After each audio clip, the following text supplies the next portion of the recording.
what's up, you guys? Today's topic of our podcast is intellectual disability.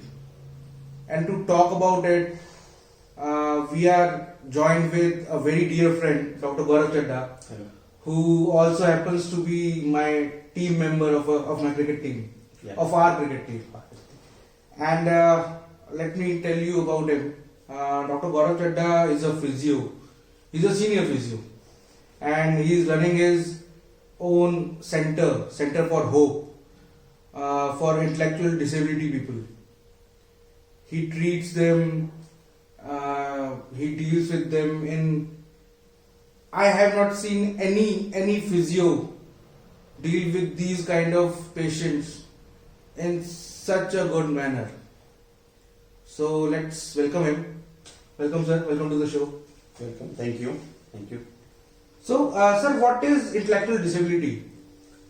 Nishant, in layman, if we say in layman, intellectual disability basically अगर हम कहते हैं तो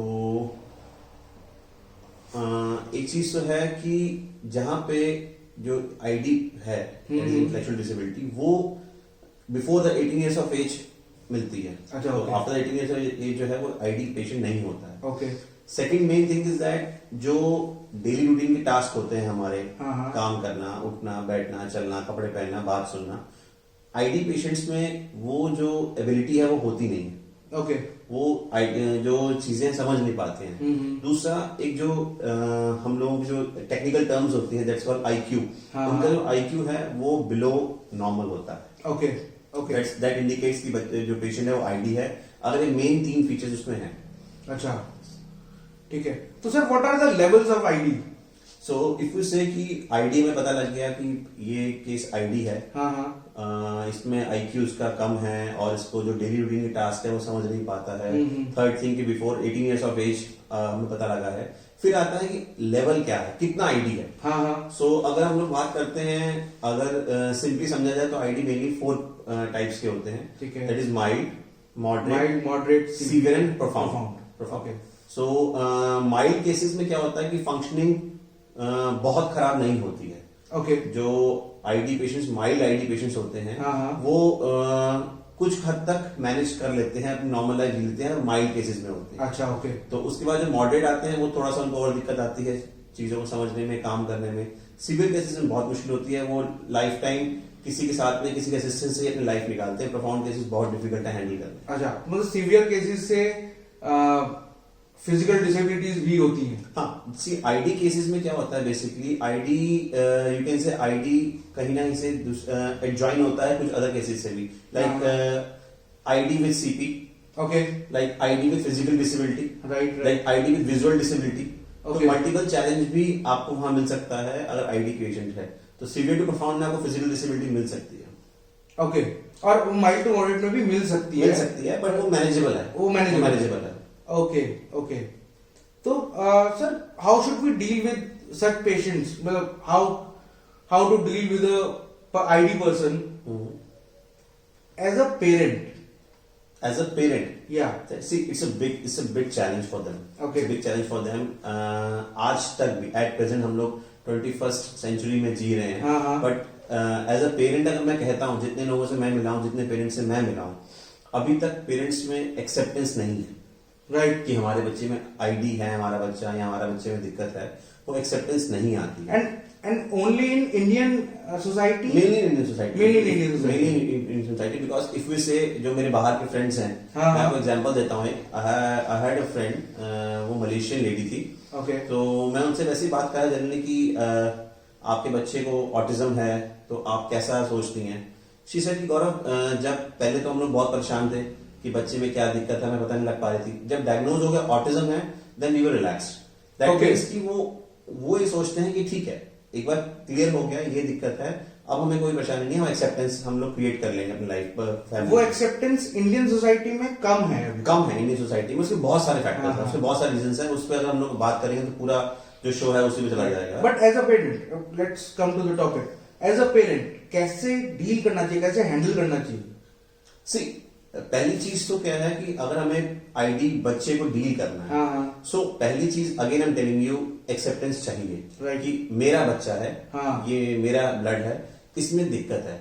problem क्या है, आजकल करंट सिनेरियो में सबके न्यूक्लियर फैमिलीज है, एक ही बच्चा मैक्सिमम होता है। हाँ हाँ वहां अगर बच्चा आईडी निकल के आता है हाँ। तो पेरेंट्स बहुत सारी उम्मीदें और बहुत सारी होप्स के साथ में बच्चे को आज के डेट में ग्रो करते हैं, जो उसका जो Right, होता है right. डेवलपमेंट बहुत बहुत उसके साथ में करते हैं कि नहीं बच्चा बड़ा होगा तो वो डॉक्टर इंजीनियर वगैरह हाँ, करेगा। हाँ। अब जब पता लगता है बच्चा आईडी है तो उनके फ्यूचर प्लान्स पे जो है उस पर हिट होता है, कहीं ना कहीं वही स्ट्राइक करते हैं वो। तो बहुत मुश्किल होता है पेरेंट्स को। पहले तो मैं ये कहना चाहूंगा कि अगर पेरेंट्स एक्सेप्ट कर लें कि हाँ हमारे बच्चे में दिक्कत है, हमारे बच्चे आईडी है, तो फिर आप पेरेंटिंग कैसे करनी है बहुत अच्छी चीज है। वो अलग चीज है। तो पहले समझना जरूरी है बच्चे को, बच्चे की जो नीड्स है समझना जरूरी है। आईडी में बच्चा माइल्ड है, मॉडरेट है, सीवियर है, वो जानना जरूरी है और उसके लेवल से उस पर काम करना जरूरी है। सी मेरा कहने मतलब ये नहीं है कि एक्सेप्टेंस मीन्स हमारा बच्चा सिवियरली आईडी केस है तो उसके हमें कुछ करने की जरूरत नहीं है। Right, मेरा कहने का मतलब ये नहीं है। एक्सेप्टेंस मतलब ये नहीं कि हमारे बच्चे को भैया लाइफ टाइम सपोर्ट चाहिए तो चलो छोड़ दो उसको। हाँ। कहने का मतलब वो नहीं, कहने का मतलब ये है कि उसकी नीड्स को समझने की उसकी जरूरत है। नीड्स को समझने की उसकी जरूरत नीड्स समझने की जरूरत है, वो एक फैक्टर है। ठीक है।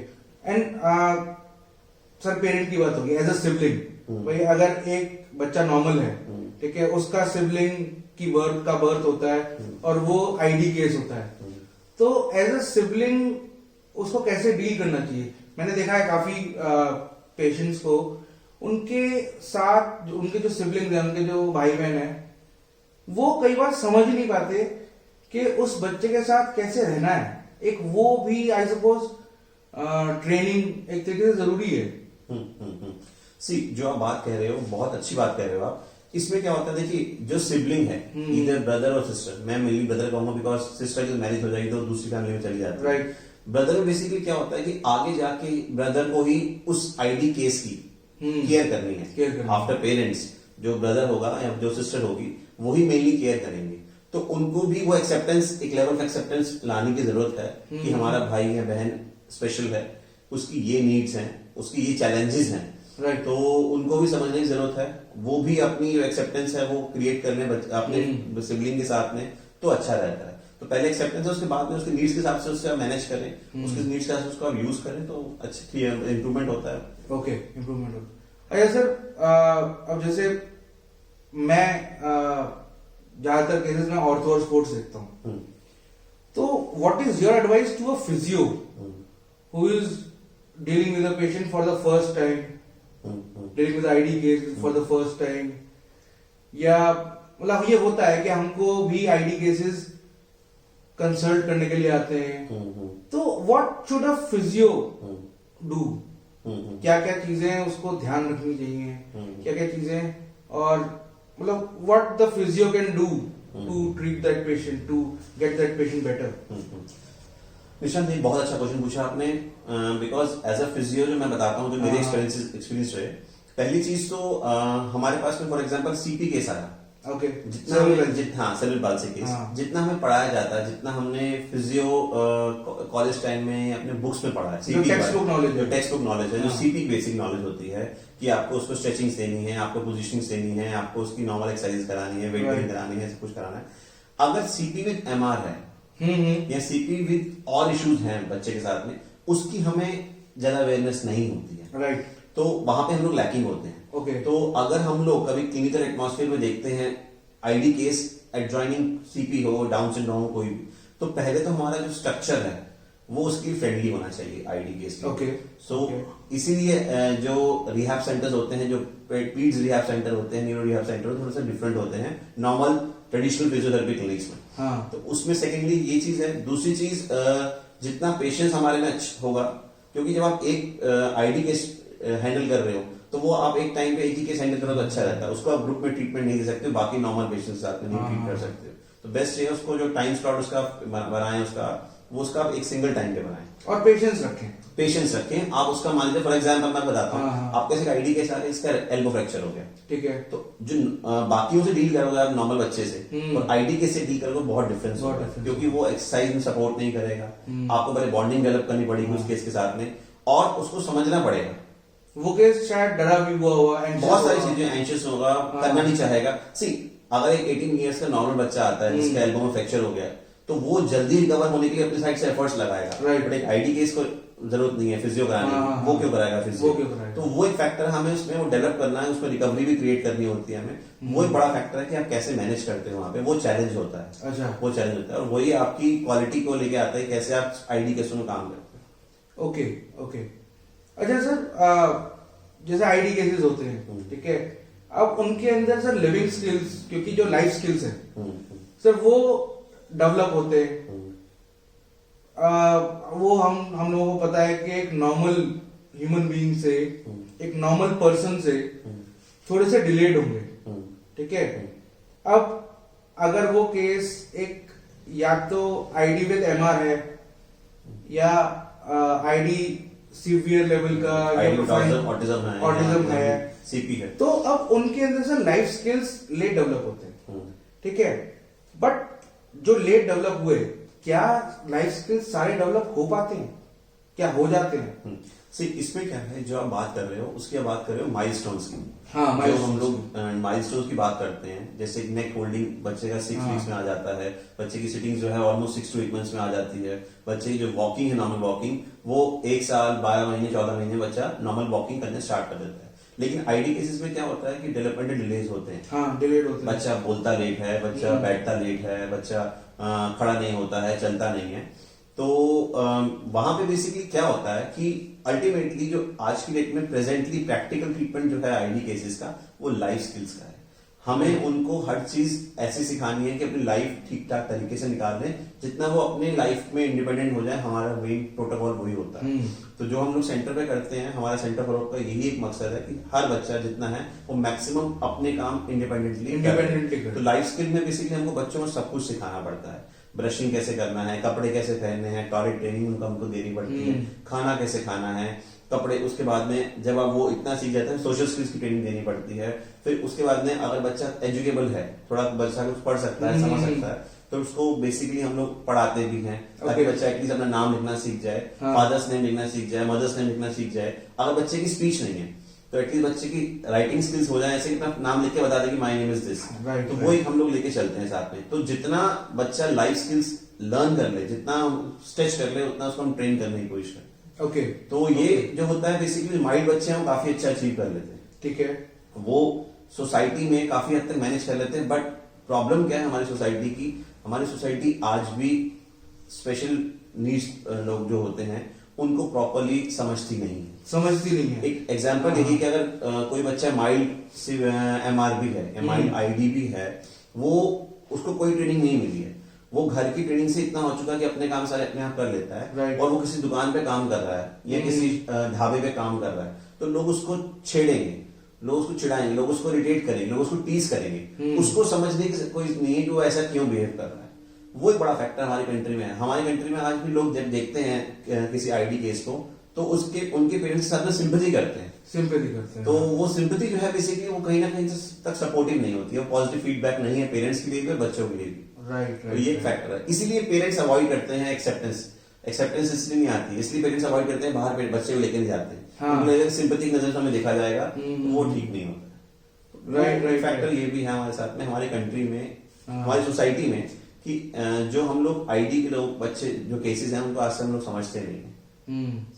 वो एक हम लोग एक प्ले भी कर रहे थे। हम लोगों ने प्लान किया था, हम लोगों ने प्लान किया था, हम लोगों ने पूरा स्क्रिप्ट वगैरह पूरी तैयार कर लिया था। हम लोग वही हम लोग एक प्ले भी कर रहे थे एक्चुअली, जिसके अंदर एक हम लोगों ने जो उसके अंदर डिपिक्ट करा था कि एक आईडी चाइल्ड है, एक आईडी चाइल्ड है, और उसका फिर धीरे धीरे करके डेवलपमेंट, उसकी फैमिली किन सर्कमस्टेंसेस से गो थ्रू करती है, एग्जैक्टली, और उसको कैसे हैंडल करना चाहिए। हम लोगों ने वो प्ले लगभग पूरा तैयार कर लिया था। बट वो लॉकडाउन की वजह से थे, वो आपका एनुअल फंक्शन, आपका जो सेंटर फॉर होप है, उसके एनुअल फंक्शन में वो प्ले होना था। वो डांस एंड ड्रामा पूरा था। हाँ, हम लोगों ने डांस की प्रैक्टिस भी की थी। जैसे सर मैंने आपको देखा है, भाई you treat them, you teach them and you dance as well, you dance with them. क्योंकि बहुत सारी वीडियोस हैं जिनके अंदर शायद मैं भी टैग्ड हूँ, फेसबुक पे मैंने कमेंट भी करे। तो ये लोग डांस करते हैं, अब ये आपकी ट्रेनिंग है या उनका लेवल है आईडी का? कई बार सर लगता नहीं है। एक बच्चे ने करा था प्रॉपर जब से हुई है शादी, वो गाने पे, तो सर वो एक्चुअली देख के नहीं लग रहा था।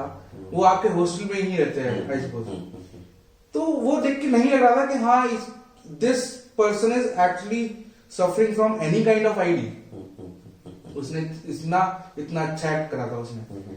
तो सर ये सारी चीजें, ये को करिकुलर एक्टिविटीज सर कितना हेल्प करती हैं एक आईडी केस को नॉर्मल होने में, नॉर्मल ट्रीट होने में? सी अगर हम डांस की बात करते हैं तो किसी भी तरीके से अगर लर्निंग होती है तो वो सपोर्ट देता है। ओके, डांस में आपकी मूवमेंट थेरेपी आ गई, डांस में आपके मोटर स्किल्स इंप्रूव हो गए, डांस से आपकी लर्निंग हो गई, डांस से आपकी फ्लेक्सिबिलिटी इंप्रूव हो गई, डांस से आपकी बॉडी अवेयरनेस आ गई। तो वो बेसिकली डांस जो है यहाँ पे एज थेरेप्यूटिक पर्पस यूज करते हैं। ओके, सेकेंडली डांस हम यूज करते हैं एज स्ट्रेस बस्टर। डांस हम लोग यूज करते हैं एज अंडरस्टैंडिंग स्किल्स। बच्चे की सोशल स्किल्स इंप्रूव हो जाएंगे। आप डांस कर रहे हैं, मैं डांस कर रहा हूँ, तो वो आपको फॉलो कर रहा है, मुझे फॉलो कर रहा है। तो सोशल, तो एक चीज को हम लोग मल्टीपर्पज तरीके से यूज करते हैं। ओके, तो हम लोग मल्टी थेरेप्यूटिक अप्रोच होती है हम लोगों के साथ में। और यहाँ पे बेसिकली क्या है, बच्चा बहुत तरीके से सीखता है। आपने उसको कोई चीज सिखानी है, जो उस केस की मैं बात करता हूँ जिसकी बात कर रहे हैं, वहां जब हम लोग डांस कर रहे थे तो उसने हमें कई बार रीटेक्स लिए।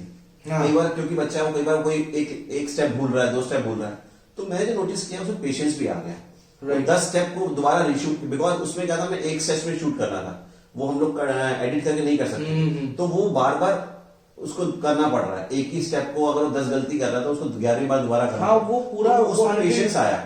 वो अनएडिटेड वीडियो था। हाँ, वो एडिट नहीं था, अनएडिटेड वीडियो था पूरा। एट स्ट्रेच हमने शूट किया था। तो वो बेसिकली उसको कई बार उसने 34 टाइम्स उस पहले गलतियां की थी एक स्टेप के लिए। तो एट स्ट्रेच उसने सारे स्टेप ठीक किए तो वो शूट कर पाए। तो उसमें पेशेंस डेवलप हो। तो ये चीज हम लोग देखते हैं, कहीं ना कहीं बच्चा कुछ ना कुछ सीख रहा है और उसको वो लेवल ऑफ अचीवमेंट लगा। उसके पेरेंट्स ने, उसकी फैमिली मेंबर्स ने उसको बहुत अप्रिशिएट किया, उसको रिवॉर्ड दिया। तो उसको लगा कि मैं I am something for the society. वो एक बड़ा फैक्टर है। उसको लगता है कि मैं कुछ कर सकता हूं। You have to encourage. Exactly, we have to encourage them. We have to support them. We have to appreciate them. We have to give them awards, rewards, whatever the thing. वो हमें लेके चलना पड़ता है। तो हमें बताना है कि आप सोसाइटी वैल्यू करते हो। एग्जैक्टली प्रॉब्लम यही है। नहीं सर, अब ऐसा है ना, देखो अब ऐसे भी सेम के रिवॉर्डिंग एंड एनकरेजमेंट, ये तो नॉर्मल पीपल के लिए भी, हर कोई एक नॉर्मल इंसान भी एक्सपेक्ट करता है कि मुझे रिवॉर्ड दिया जाए, मेरी वैल्यू हो। राइट। तो एक नॉर्मल पर्सन भी चाहता है कि मेरी वैल्यू हो सोसाइटी के अंदर। सेम एज आईडी केसेस, जैसे वो ग्रो करते हैं, जैसे उनको समझ में आता है कि हाँ मेरा भाई है। एक सिंपल सी बात यह है कि अगर आपका आईडी सिबलिंग है तो आपको लगेगा कि यार इसको कुछ भी कपड़े पहना दो। उसकी कुछ नीड, उसकी कुछ पसंद तो है नहीं, उसको पता तो है नहीं कि लाल रंग क्या है, पीला रंग क्या है, तो कुछ भी कपड़े पहना दो। लेकिन अगर उसका जो नॉर्मल भाई या बहन है, उससे उसके पेरेंट्स पूछेंगे यार तुम क्या पहनोगे, बताओ शादी आ रही है, सो एंड सो ये फंक्शन है, तो आप क्या पहनोगे? तो बच्चे को वहीं से रहना स्टार्ट होता है कि वहीं से मेरी इंपॉर्टेंस है। जहां बच्चा एडोलसेंट एज में आता है, उसको लगता है मेरी इंपॉर्टेंस है। लेकिन वहीं आप आईडी केस से कुछ पूछ नहीं रहे हो, क्या खाओगे।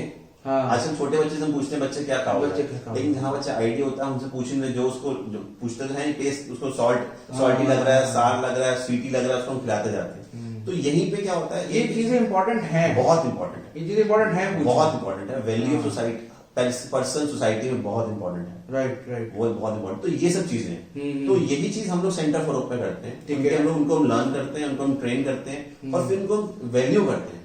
वैल्यू करते हैं। अभी आपने देखा जैसे अभी आए स्नैक्स लेके तो they were greeting you by good evening good night. So वो उसमें क्या होता है, बच्चे को लगता है मेरी वैल्यू हो रही है और वो आपको याद रखते हैं। आप कभी सेंटर पे आओगे वो इनको याद रखेंगे कि हाँ फंक्शन में आया। मैं जितनी बार भी आया हूँ तो जितने भी केसेस से मिला हूँ, हर कोई बहुत अच्छे से ग्रीट करता है।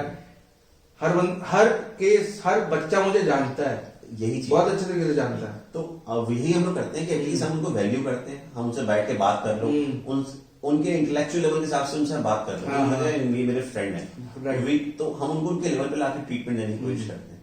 वो बहुत जरूरी होता है। अच्छा सर, जैसे बच्चे बड़े होते हैं, एडोलसेंट एज में आते हैं, कुछ एडल्ट भी हैं आपके पास। अब सर ऐसे केसेस के अंदर what about their sexual training? See मैं अगर ब्रीफ में बताऊं आपको तो सेक्सुअलिटी जो उनकी नीड्स होती हैं, एक तो हमारे पास में मिथ है हमारी सोसाइटी में कि अगर बच्चा आईडी है तो उसकी सेक्सुअल नीड्स नहीं है, बच्चा सेक्सुअल है, बच्चा सेक्सुअल है, उसे कुछ पता लगता नहीं है कुछ भी, उसे कुछ क्या हो रहा है क्या हो रहा है। कई बार तो हमें ऐसा है, आई शुडंट से बट मैं बताता हूँ आपको, जैसे पेरेंट्स आपस में है सेक्सुअली आपस में हो रहे हैं, वो इंटीमेट हो रहे हैं, आईडी बच्चा साथ में सो रहा है या आईडी बच्चा को पता है कि हाँ पेरेंट्स इंटीमेट हो रहे हैं, पर पेरेंट्स लगता है which is not good, which is not good, कुछ ठीक नहीं है, वो which is not ethical, ethical भी नहीं। तो वो बच्चे पेरेंट्स को लगता है कि बच्चे को नहीं पता लग रहा है कुछ, लेकिन बच्चा वहां पे स्टोर कर रहा है उस चीज को, वो एक्सपीरियंस क्या ले रहा है वो हमें पता नहीं है, वो क्या समझ रहा है गलत सही क्या समझ रहा है उसे कुछ नहीं पता है, क्योंकि उसे और कहीं से इनपुट नहीं मिल रहा है। राइट राइट, ठीक है, तो ये चीज क्या होता है कि हमारे यहाँ सोसाइटी में है, बट ये बच्चे जो आईडी होते हैं उनकी सेक्सुअल नीड्स होती हैं। हाँ हाँ, ठीक है, इनको जो ग्रोथ है फिजिकली वो नॉर्मल होती है, जैसे हम लोगों की ग्रोथ होती है नॉर्मल। हाँ जी, हाँ जी। जब इनकी फिजिकल ग्रोथ नॉर्मल है तो फिजिकल नीड्स भी एज नॉर्मल एज भी है। हाँ, राइट। तो वो फैक्टर होता है, तो इनके लिए बहुत बड़े चैलेंजेस होते हैं। फॉर एग्जाम्पल अगर मैं बात करूं एज ए ट्रेनर, हम लोग जब थे, मैं बड़ा क्लियरली बताता हूँ, जब हम लोग 12-15 साल के थे तो हमने सडनली देखा है हमारे आर्मपिट में हेयर आ रहे हैं। राइट, तो हमें लगता था यार ये that was a physical change. हाँ फिजिकल चेंज। Right. तो वो हमें लगता था कि हम लोग पापा से बात करते थे या किसी और से बात करते थे, लगता था सब पे ही हो रहे हैं। हाँ, अब स्पेशल बच्चे को लगेगा यार मेरे एकदम आर्मपिट में बाल आ गए या मेरे प्राइवेट पार्ट पे एकदम बाल आ गए, तो मुझे उसके लिए वो टेरिबल हो जाएगा। दूसरी चीज, स्पेशल बच्चा की इतने कम्युनिकेशन स्किल्स नहीं होते, वो किसी से बात कर पाए, किससे बात करे, क्या बात करे, तो वो चैलेंजेस वहां बढ़ते जाते हैं। ओके, ठीक है, उसके बाद में जब बच्चा बड़ा हो गया, 20-21 साल 22 साल का हो गया, जनरली 22-23 साल के जो किड्स जो केसेस होते हैं they do masturbate, normally they do masturbate, पर जो स्पेशल बच्चे होते हैं उन्हें फील तो वो है, हाउ टू डू इट पता नहीं, वो पता नहीं। सेकेंडली वो कहाँ करें कैसे करें, हम लोग स्पेशल बच्चा चाहे 20 साल का हो चाहे 5 साल का हो, उसको कभी भी अगेन हम टेलिंग तो वैल्यू नहीं करते हैं। अगर बच्चा फॉर एग्जाम्पल वॉशरूम में जा भी रहा है, उससे कहाँ जा रहे हो, हाँ रुक जाओ मैं आपके साथ आऊंगा। हाँ, तो वो चीज होती है, उसको लगता है कि सेंस ऑफ प्राइवेसी नहीं है, उनकी वैल्यू नहीं करते, वैल्यू हाँ, वैल्यू नहीं आती। हाँ, हालांकि ऐसा भी होता है कि बच्चे को मान लीजिए हमने ट्रेन कर दिया, तो हम बचपन से बच्चे को ट्रेन करते हैं, तो अगर टॉयलेट आएगी बेटा तो मुझे बताना। तो बच्चा क्या करता है, बच्चा अगर फॉर एग्जाम्पल 25 साल का हो गया, हाँ, वो किसी पार्टी में गया, उसको शुरू से वही इनपुट दिया गया कि टॉयलेट आएगी तो मुझे बताना। अब बच्चा बड़ा होने के बाद भी, एडल्ट होने के बाद भी मम्मी भी ढूंढ रहा है कि मुझे वो इंडिपेंडेंट नहीं हुआ, क्योंकि उसको शुरू से इनपुट को दिया गया, जो उसको सपोर्ट दिया गया, जो उसको वहां पे प्रॉम्प्ट दी गई, उसको फेड आउट नहीं किया गया। राइट, कि एक सर्टेन एज हम लोग नॉर्मली फेड आउट हो जाते हैं, जैसे हम लोग इंडिपेंडेंट हो जाते हैं जैसे होते हैं, बट यहाँ पे क्या होता है कि आपने उसको फेड आउट नहीं किया, बच्चे का वही इनपुट रहेगा, बच्चे फिर आप इरिटेट होते हो, आप उस बच्चे को आपको समझाना पड़ेगा कि now you are an adult, अब और अब आप आप अपने आप जाना, अपने आप करो। तो वो पेरेंट्स इनपुट जो सपोर्ट करते हैं, जो प्रॉम्प्ट करते हैं अर्ली स्टेज में, वो फेड आउट नहीं करते हैं। जब फेड आउट नहीं करते हैं तो फिर बाद में इरिटेट होते हैं। You know parents need to fade out these things कि हाँ अब आपको बच्चे को अपने आप करना है। आप एक एज में, हमारे यहाँ पे जहाँ एक नॉर्मल एडल्ट समझ जाता है, तो एडल्ट एज में बच्चा जो समझता है थोड़ा बड़ा होता है, 5 साल 7 साल का जब बच्चा होता है, तो आपको तो बच्चा समझने लगता है अपने आप। तो आप पेरेंट्स एक बार 2 बार बताते कि बेटा अपने आप जाना शुरू करो, और फिर धीरे धीरे करके वो फेड आउट हो जाता है। बट भाई एज इन आईडी केसेस वो एज थोड़ी सी लेट आती है, वो लेट आती है, वो इंटेलिजेंस, तो वो पेरेंट्स की रिस्पॉन्सिबिलिटी है कि वो उसको बच्चे की कंडीशन के हिसाब से उसको फेड आउट करें। वही चीज मैं कहना चाह रहा हूँ। और चीज क्या होता है कि बच्चे को आपको फ्रीक्वेंटली समझना पड़ता है। ओके, आपने आज बच्चे में ध्यान दिया, 2-3-4 साल ध्यान दिया, थेरेपीज करवाई, ट्रेनिंग सेंटर में भेजा, आपने फिर 5 साल के लिए छोड़ दिया। उसमें क्या हुआ कि रीजन क्या हुआ, आपका एक बच्चा और भी है, अगर दोनों बच्चे आपके 15 साल के हैं तो दूसरा ध्यान नहीं दे पाते हैं, बिकॉज उनकी नीड्स चेंज हो जाते हैं, चैलेंजेस चेंज हो जाते हैं। और एक चीज और भी होती है, जहाँ पे दो बच्चे, एक बच्चा 15 साल का आईडी है, एक बच्चा 15 साल का नॉर्मल है, आपको लगता है जो नॉर्मल बच्चा है उसका 10th 12th आने वाला है, उसका फ्यूचर है, उसकी नीड्स हमें क्रिएट करनी है, उसकी वैल्यूज हमें क्रिएट करनी है, तो वहां इंसान ज्यादा ध्यान देता है।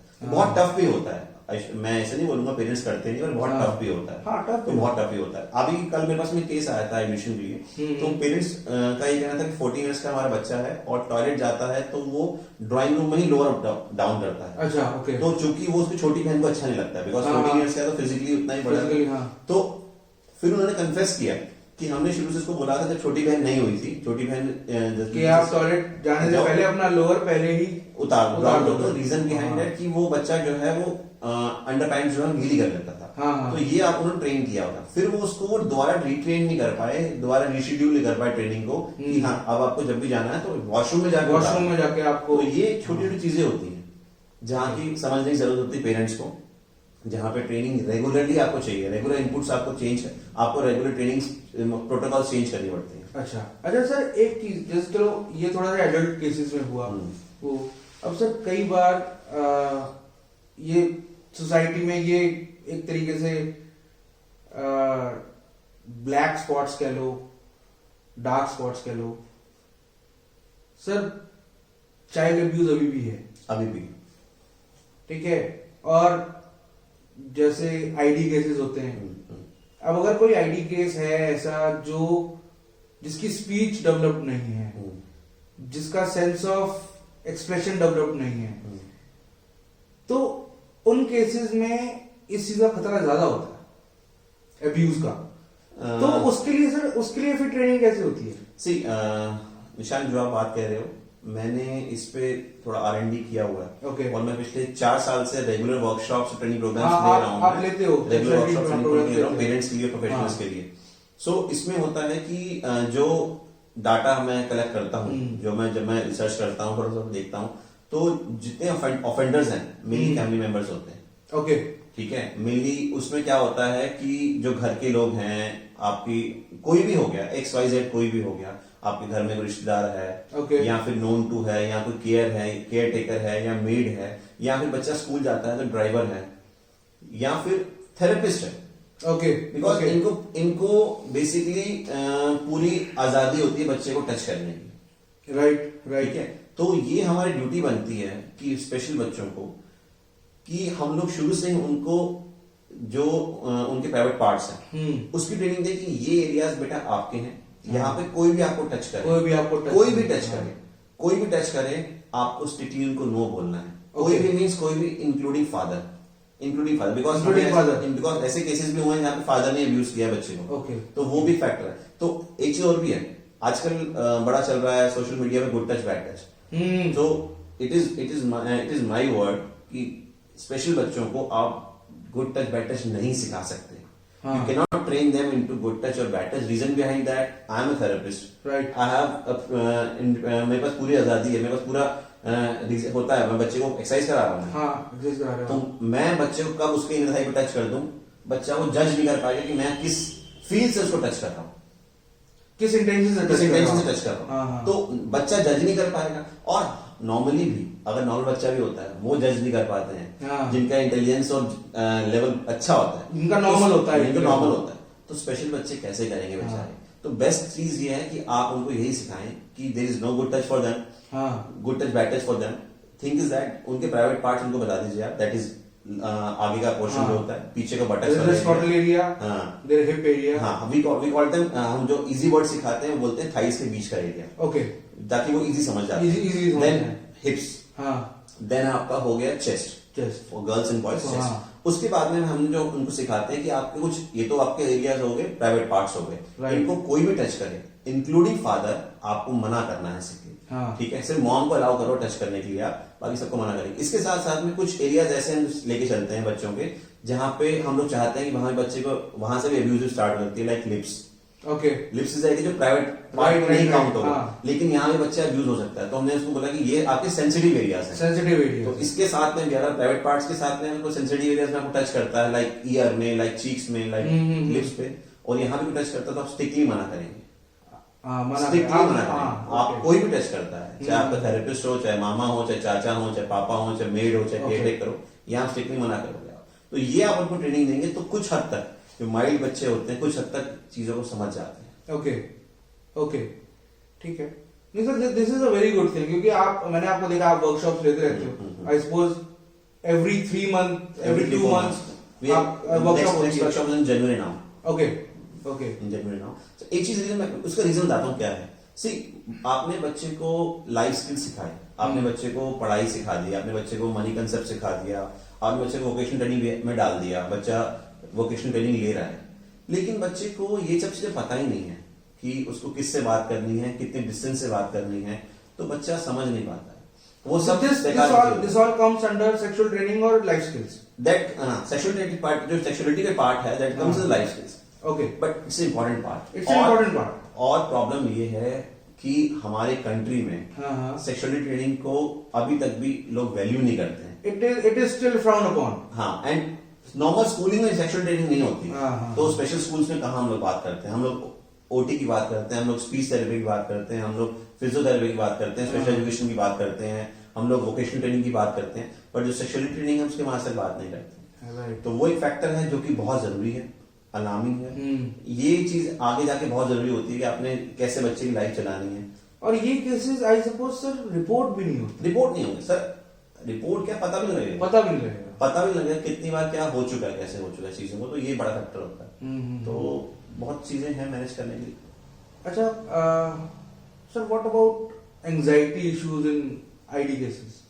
सी, एंजाइटी जो वर्ड है, जितना मुझे पता है एज थेरेपिस्ट, एंजाइटी एडल्ट्स में होती है. चाइल्ड बच्चों में एंजाइटी होती है पर बहुत कम लेवल पे होती है. सो जब एक आईडी केस एडल्ट में डेवलप होता है तो एंजाइटी उसको बहुत सारे तरीके से हो सकती है. कई बार आईडी केस जो है एडल्ट केस, उसकी स्पीच नहीं है. ओके. वो कुछ एक्सप्रेस करना चाह रहा है, एक्सप्रेस नहीं कर पा रहा है. पेरेंट्स भी परेशान हो रहे हैं बिकॉज 20 साल से वो झेलते आ रहे हैं उसको. वो बोले चुप जा, हट जा, please go there and sit there. Anxiety develop हो जाएगी.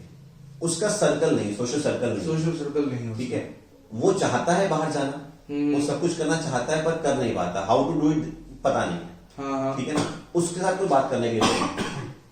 ओके, उसके साथ कोई बात करने के लिए नहीं है. उसको समझ, बिकॉज एक अडल्ट जो आईडी होगा उसके सिबलिंग्स भी उतने बड़े हैं, उनकी अपनी नीड्स हैं, उनके चैलेंजेस हैं, फ्रेंड्स भी हैं, उसका भी है. अच्छा, एक चीज और भी होती है, जहां बच्चा एडल्ट हो जाता है वहां पे बहुत हद तक स्पेशल स्कूल्स भी हेल्प नहीं कर पाते हैं. बिकॉज स्कूल्स में बच्चा क्या सीखेगा, क्या कितनी देर तक वो कल देंगे नाम करता रहे. तो मेनली घर पे रहता है. ओके. तो सोशल स्किल्स नहीं हुए बच्चे के. कहीं जाएगा तो पेरेंट्स के साथ जाएगा. कहीं जाएगा तो अपनी लिविंग नहीं उसकी हो पाती है, अपना सर्कल नहीं बन पाता, एंजाइटी डेवलप हो जाती है. ओके. फिर एंजाइटी ऐसे केसेस में समझ नहीं आती है, वो कैसे एक्सप्रेस करते हैं, फिर वो हाइपर एक्टिव होते हैं, फिर वो सेल्फ इंजीरियस हो जाते हैं. फिर वो क्या करते हैं कि बेड वेटिंग स्टार्ट कर देते हैं. फिर वो क्या करते हैं कि सेल्फ वेटिंग स्टार्ट कर देते हैं.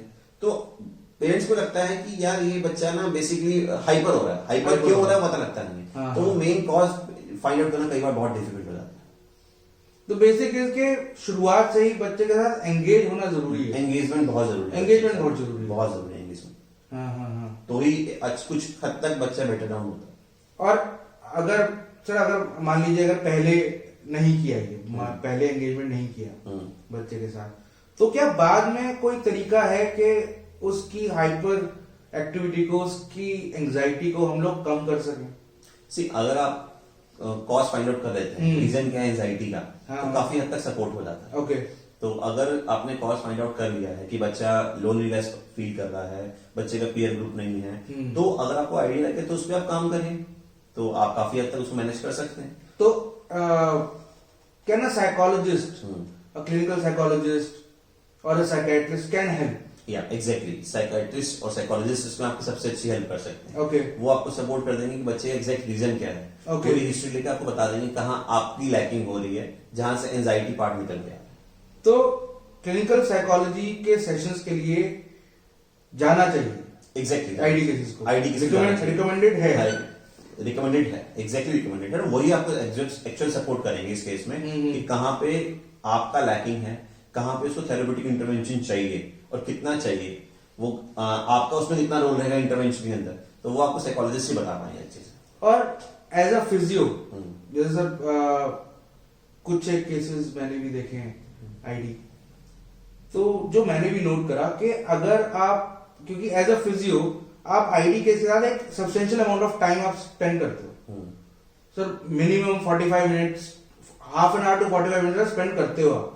आईडी केस के साथ, For a उसके session, for a session. For a session अब उसके अंदर अगर if you are talking with the case and treating the patient with playful techniques, तो भी एंजाइटी लेवल्स कम हो जाते हैं। बहुत फर्क पड़ता है, बहुत फर्क पड़ता है। क्योंकि if you take the patient to an open ground and आप एक्सरसाइजेस वहां करवा रहे हो, आप you are playing with the patient, you are actually dealing the case with equal joy and equal commitment, जैसे आप ऑर्थोपेडिक और स्पोर्ट्स केसेस के साथ कर रहे हैं, तो आई थिंक उससे फर्क पड़ता है, बहुत फर्क पड़ता है। और उससे वो केसेस भाई पूरी तरीके से नहीं, बट हाँ काफी हद तक ट्रीट होते हैं। बहुत फर्क पड़ता है। बस इसमें एक चीज मैं कहना चाहूंगा, देखिए फिजियो एज ए फिजियो के हम लोग ह्यूमन बीइंग, हाँ राइट, उसमें क्या होता है कि जब आप कोई आईडी केस देखें तो again I am telling you, sympathetic नहीं हो, सिंपैथेटिक नहीं, ठीक है ना? Right. आपके लिए वो केस है, आपके लिए चैलेंजिंग केस है, हाँ, हाँ. आपने उसको कैसे ट्रीट करना है, आप थोड़ा सा उसमें पहले थोड़ा सा उस पर वर्कआउट कर लें कि माइल्ड केस है, मॉडरेट केस है, उसकी नीड्स क्या है, कितना वो समझ रहा है, राइट, कितना वो समझ रहा है, कितना वो कर सकता है, हाँ, हाँ. उस लेवल तक आप लेके जाएंगे। तो आप अब उसको बोला घुटना मोड़ो, हाँ. अब उसे घुटना पता ही नहीं है, पता ही नहीं है, ठीक हाँ. है, आप उसको 50 बार पैसिवली करा के बता रहे हैं कि ये घुटना मोड़ो, तो भी उसको लेफ्ट राइट का नहीं पता है, उसको नहीं पता कि मेरे घुटने कौन से घुटने में चोट लगी है, तो आप उससे एक्सपेक्ट नहीं कम कर सकते हैं, वो एक्सपेक्टिंग आप नहीं है कि हाँ ये अपने आप घर में आके एक्सरसाइज करेगा, तो वो एक चीज है। तो आपको समझना पड़ेगा केस को, every case is different, right, every case is different, उसमें आपको बहुत मेहनत करनी पड़ती है, हाँ. तो वही चीज है। लेकिन अगर आप उस केस को समझते हैं, इधर माइल्ड और मॉडरेट और सीवियर प्रोफाउंड, आपको रिकवरी मिलेगी। आपका जो मेन एम है, ऑब्जेक्टिव जो आपका है, चाहे आपको उसमें मोबिलिटी इंप्रूव करनी हो, चाहे आपका सोशल स्किल्स इंप्रूव करने हो, चाहे आपको थेरेपेटिक उसको इंटरवेन करना हो, आपको रिकवरी मिलती है। Okay, okay. तो अजय सर, बार बार हम लोग बात कर रहे हैं कि acceptance in society, acceptance in society, awareness in society. Sir, मतलब what are the key methods you think कि जिससे हम लोग अवेयरनेस क्रिएट कर सकते हैं टुवर्ड्स आईडी केसेस? ये आपने बहुत अच्छा पॉइंट अभी लिया है। मुझे ऐसा लगता है, अगर आप एज ए फिजियो बात करते हैं, हाँ, एज ए फिजियो बात करते हैं, तो उसमें क्या है, आप as a physio health care professional हैं, राइट, ठीक है, आप अवेयरनेस प्रोग्राम्स क्रिएट कर सकते हैं, ठीक है, आपके जो पास में केसेस आएंगे उनके लिए आप as a physio exercises design कर सकते हैं, और उनको पेरेंट्स को आप कन्विंस कर सकते हैं कि जो ये एक्सरसाइज हैं इससे बच्चे में इंप्रूवमेंट होगा, चाहे फिजिकली हो, चाहे मोटर स्किल्स बच्चे की इंप्रूव हो, चाहे सोशल स्किल्स इंप्रूव हो, वो कर सकते हैं।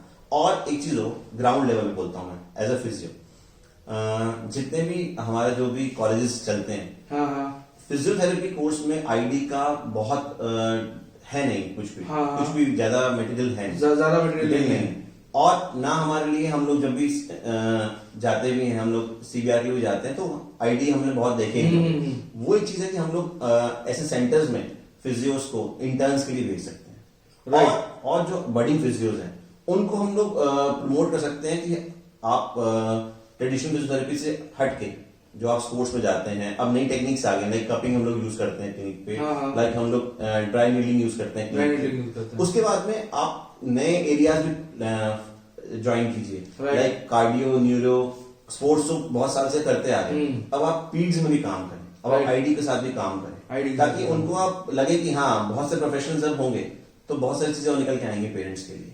तो ये हम लोग ग्राउंड लेवल पे कर सकते हैं, पेरेंट्स के लिए अवेयरनेस प्रोग्राम क्रिएट करें, और again I am telling you, आपको चेंज होना पड़ेगा प्रोग्राम क्रिएट करने के लिए। राइट, ये बहुत जरूरी। और सोसाइटी में जो मुझे लगता है, जो मैंने देखा है कि अगर आप आईडी केस कोई देख रहे हो, तो सर कई बार होता है कि आप सड़क पे चल रहे हैं, आप अपने फ्रेंड के साथ हैं, आप अपने रिलेटिव के साथ हैं, आप अपने बच्चे के साथ हैं, अगर आप कोई आईडी केस, आईडी बच्चा भी देख रहे हो, तो try and read that person. Exactly जैसे आप और लोगों को ग्रीट करते हो, एग्जैक्टली चलते हुए आप उसको ग्रीट तो करो, उसको आप वैल्यू दो, जो हम लोग पहले ही बात कर रहे हैं, वो बच्चा आपको पलट के ग्रीट करेगा, कैसे भी ग्रीट कैसे भी greet चाहे करे। वो आंखों से ग्रीट हाँ। करे आपको, चाहे आपको अपने वो फिजिकल वो एक बार नहीं करे, वो पहली बार नहीं करेगा, हाँ वो दूसरी तीसरी बार Exactly. पांचवी बार करेगा सर। बट वो करना चाहिए। सोसाइटी में ये है कि आप डरो मत। सोसाइटी में मैंने देखा है लोग उन बच्चों से डरते हैं। हाँ, उसका रीजन क्या होता है ना, उनके पास्ट एक्सपीरियंस होते हैं कि ऐसे बच्चे हाइपर होते हैं, हाँ। ऐसे बच्चे कभी भी हिट कर देते हैं।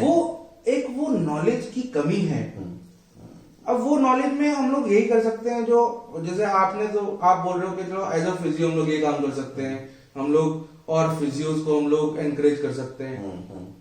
जो और भी चीजें हैं, जैसे हम लोग कुछ वीडियो मटेरियल्स, कुछ प्रिंट मटेरियल्स हम लोग जैसे अपने क्लिनिक पे रख लें। हाँ, हम लोग पैम्फलेट्स बंटवाएं उनके, हम लोग वीडियो सर्कुलेट करें, फेसबुक पे करें, यूट्यूब पे कोई वीडियो शेयर कर दिया।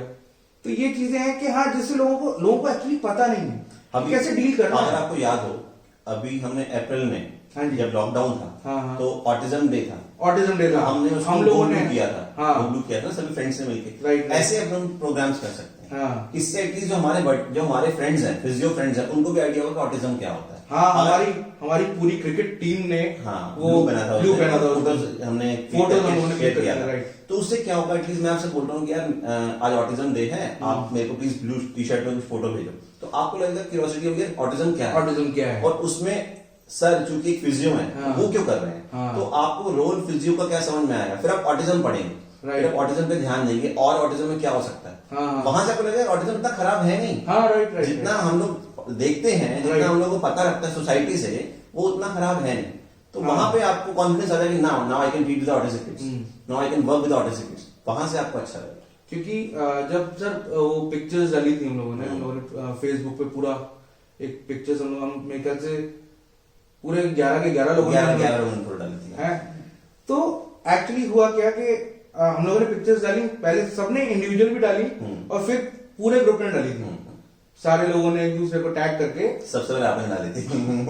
हाँ सबसे पहले मैंने, तब तो सब दाढ़ी बड़ी थी। तो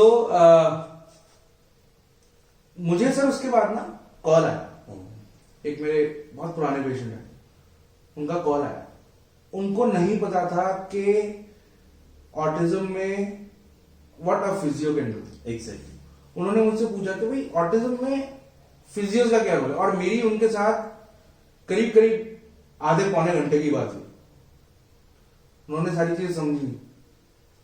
फिर जब मेरी उनसे बात हुई तो उन्होंने बोला कि मुझे एक्चुअली पता ही नहीं कि ऑटिज्म में क्या क्या काम, क्या क्या थेरेपीज यूज हो सकती हैं, क्या क्या प्रोटोकॉल्स हो सकते हैं।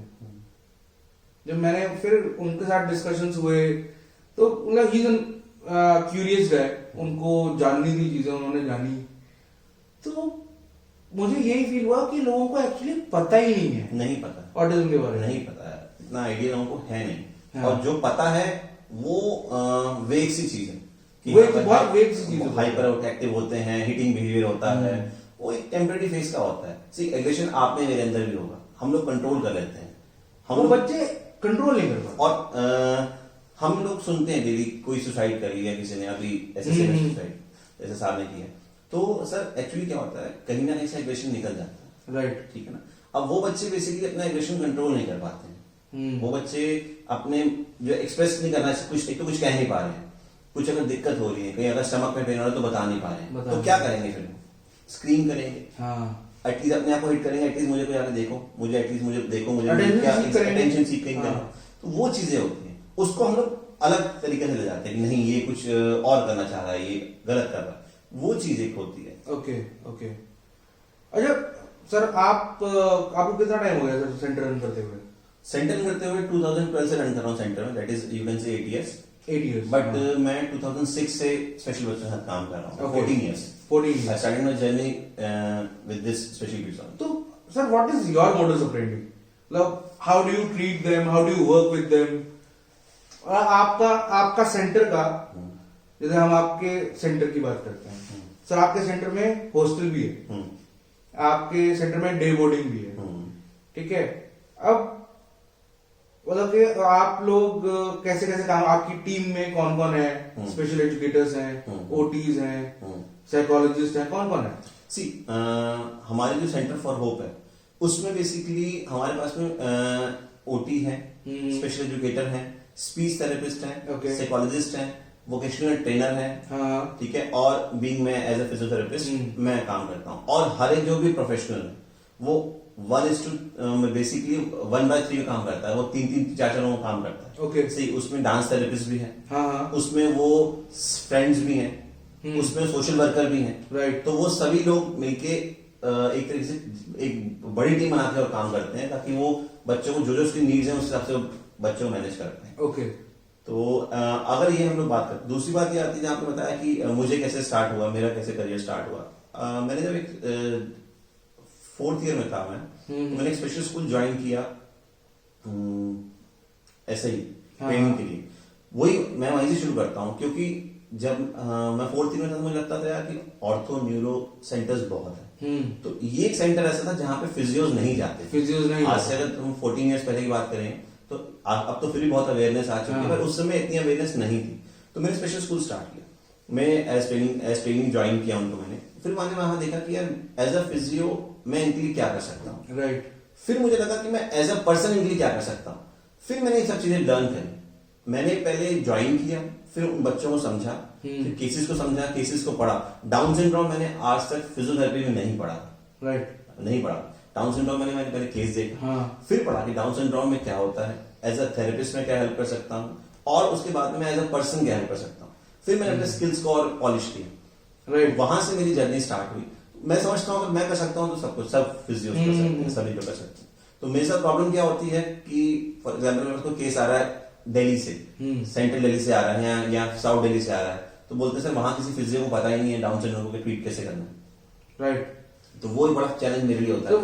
वही जो हम लोगों ने पहले बात की कि वो टेक्स्ट बुक नॉलेज है। हाँ, मैं कि आप स्ट्रेचिंग कर दीजिए, हाँ। आप कुछ वो ड्रिल्स करवा लीजिए, बस हम लोग उससे ऊपर नहीं जा सकते हैं। बट वो एक इंडिविजुअली वो टेलर कैसे करना है प्रोग्राम, वो नहीं, वो टेलर मेड नहीं कर पाते, टेलर मेड नहीं कर पाते। तो उसमें क्या होता है कि हमारे मेरे लिए बहुत चैलेंजेस होते हैं। हाँ। तो सर आप वहां पे आ जाओ साउथ दिल्ली, बहुत इजी नहीं होता कि हाँ डेली आप मैनेज कर पाओ। तो ये सब चैलेंजेस हैं अभी भी, ये सब चैलेंजेस अभी भी हैं। Okay okay. तो अब जैसे स्पेशल एजुकेटर्स हैं आपके पास, जैसे स्पेशल एजुकेटर्स का क्या बेसिक क्या होता है कि भाई उनको उनकी एजुकेशन का ही देखना है या उनका फिजिकल पार्ट भी देखना पड़ता है? हम लोग बेसिकली क्या है, जब बच्चा Physical हमारे पास training। में आता है, हाँ। चाहे वो किसी भी एज का बच्चा हो, हाँ। फॉर एग्जाम्पल बच्चा हमारे 15 साल का आता है, Right। वो अभी तक कहीं स्कूल नहीं गया है, उसने कोई Okay। ट्रेनिंग नहीं ली है, कोई Okay। थेरेपीज नहीं ली है, दैट मीन्स बच्चा टोटली रॉ है। हाँ, हाँ। तो इसको हम लोग थॉरली असेस करते हैं। असेसमेंट में हमें ध्यान रखता है कि इस बच्चे का दो जगह को डिवाइड कर सकते हैं। One is educable, one is trainable. Educable बच्चा का थोड़ा सा लेवल है पढ़ने का, बच्चा कुछ पढ़ सकता है, एक तो लेवल वो हो गया, दैट इज कॉल्ड एजुकेबल। एक होता है ट्रेनेबल, जहां बच्चा 15 साल का हो चुका है, उसे कुछ नहीं आता है, उसे कुछ काम करना नहीं आता है, वो एडीएल उसका पुअर है, उसको Right। पढ़ाई में नहीं आता है। हाँ, हाँ। 15 साल में अगर बच्चा अब तक किसी स्कूल में किसी बेसिक ट्रेनिंग उसने नहीं ली है तो वहां से उसको पढ़ाना बेकार है, तो उसको हम ट्रेनेबल ग्रुप में रखते हैं। ओके। स्पेशल एजुकेटर काम क्या होता है, जो बच्चे एजुकेबल ग्रुप पे हैं, हाँ। तो बच्चे के लेवल के हिसाब से उसको training they. Okay। For example बच्चे की बेसिक नाम लिखना आ जाए। स्पेशल एजुकेशन थोड़ी डिफरेंट होती है नॉर्मल एजुकेशन। उसमें क्या होता है, हम बच्चे को एबीसीडी से स्टार्ट नहीं करते हैं, बच्चे को उसके नाम से स्टार्ट करते हैं। अगर बच्चा बड़ा आता है फॉर एग्जाम्पल, तो हम नाम से स्टार्ट करते हैं। फॉर एग्जाम्पल हम लोग निशांत लिखवाएंगे तो उसको NISHANT की हम ट्रेनिंग देंगे। एम के बाद एन आता है तो वो नहीं सिखाते, वो नहीं सिखाएं। वो नहीं सिखाते हैं। हाँ। उसको फॉर्मेशन सिखाते हैं Okay। कि एन ऐसे बनाना है, आई ऐसे बनाना है, हाँ, हाँ, ताकि आप बता नहीं पाओ मेरा नाम निशांत, तो एटलीस्ट आप एटलीस्ट लिख के बता दो। ड्रॉ करके वर्ड्स ड्रॉ करके आपको ऐसे हाँ। लाइंस खींचे हो जाता है, राइट। That is me. अच्छा, और सर जैसे हॉस्टल है, तो हॉस्टल के अंदर आपके पास जितने भी केसेस हैं वो सारे लेवल्स के हैं या माइल्ड मॉडरेट के हैं? सी हम लोग बेसिकली क्या, हमारा हॉस्टल जो है 2nd फ्लोर पे, हाँ हाँ और हॉस्टल हमारा सीवियर फ्रेंडली बच्चों के लिए नहीं है जी। रीजन क्या है, बेसिकली हम रेंटेड सेटअप रन करते हैं, तो सीवियरली फ्रेंडली, सीवियरली चैलेंज या प्रोफाउंड जो उनके cases लिए होते ग्राउंड हैं, फ्लोर चाहिए, उनके लिए आपको ग्राउंड फ्लोर चाहिए या फिर फर्स्ट फ्लोर या सेकंड फ्लोर, तो वहाँ रैम्प चाहिए आपको। रैम्प तो चाहिए। वो सेटअप हम लोग के पास में पॉसिबल नहीं है।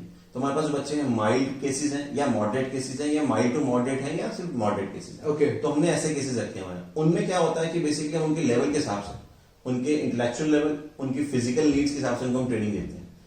अच्छा। फॉर एग्जाम्पल जिनकी आप बात कर रहे थे हाँ, डांसर हाँ, हाँ। जो सुलभ हाँ है, जी। ही 30+, तो 30+ में उसको हम एबीसीडी सिखाएं, हाँ, या हमारे पास जब वो आया था वो 27 का था, राइट तो राइट राइट उसको हम एबीसीडी सिखाएं, उस समय तो कोई सेंस नहीं बनती है। राइट। उसके पेरेंट्स का कहना था इसको शेविंग करनी नहीं आती। हाँ। अब एक 27 ईयर्स का बच्चे को शेविंग करनी आनी चाहिए, हमने उसको उसमें ट्रेनिंग दी। एक 27 ईयर्स के बच्चे को अगर कुछ नहीं करता है तो घर में एटलीस्ट अपने कपड़े पहनना, अपना खाना खाना, ये काम उसको आ गया।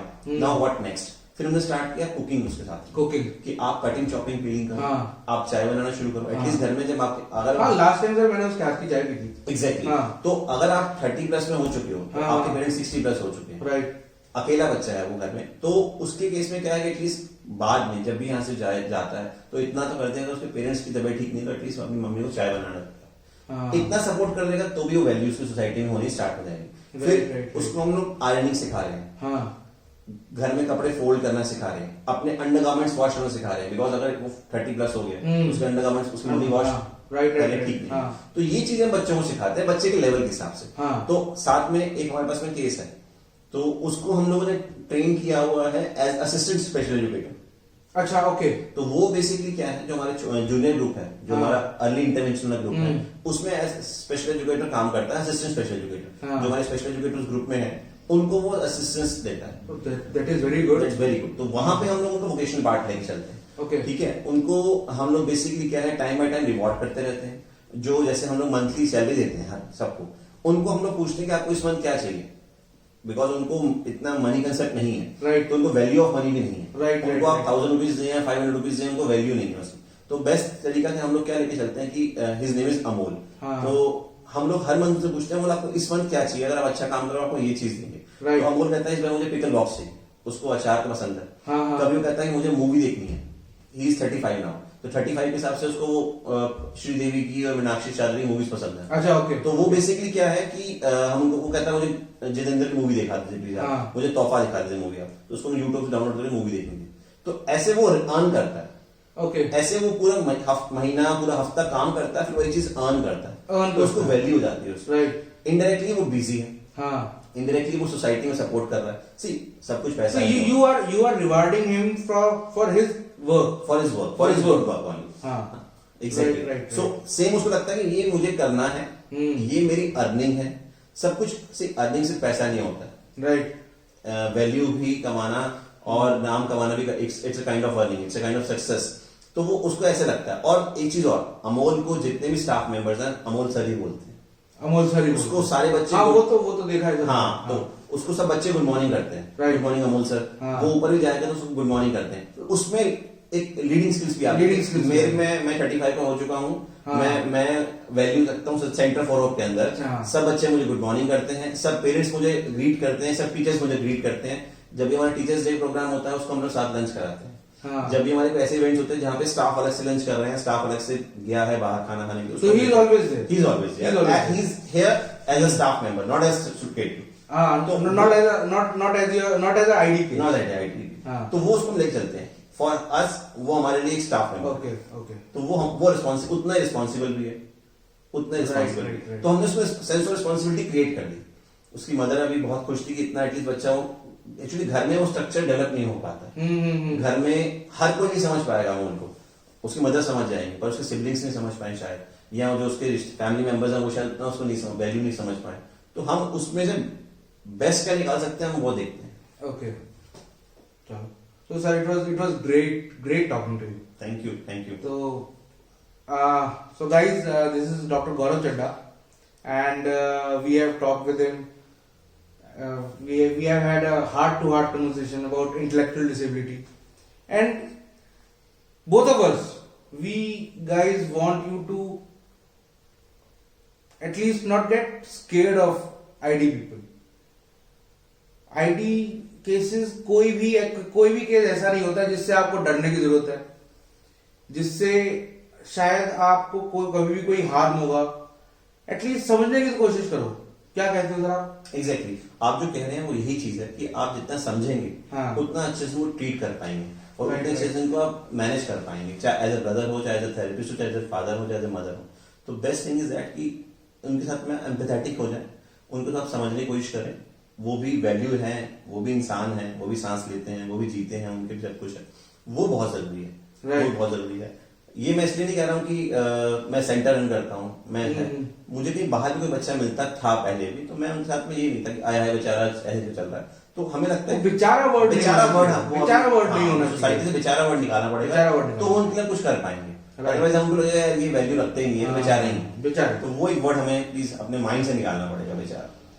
चलो ठीक है सर, तो let's wrap up the episode for today and hopefully हम लोग साथ दोबारा एक बार करेंगे। अब ये तो हमने बहुत कम बात करी है, आईडी का तो स्पेक्ट्रम बहुत बड़ा है, बहुत बड़ा, बहुत बड़ा, हाँ। वी कैन नॉट कवर बहुत बड़ा स्पेक्ट्रम है एपिसोड, ID का। तो दोबारा करते हैं सर, श्योर, एक वाइड स्पेक्ट्रम पे बात करेंगे, प्लीज। ठीक है ना सर? तो guys, that's it for the show and we'll see you in the next episode. Take care. Thank you. Stay blessed, stay charged up.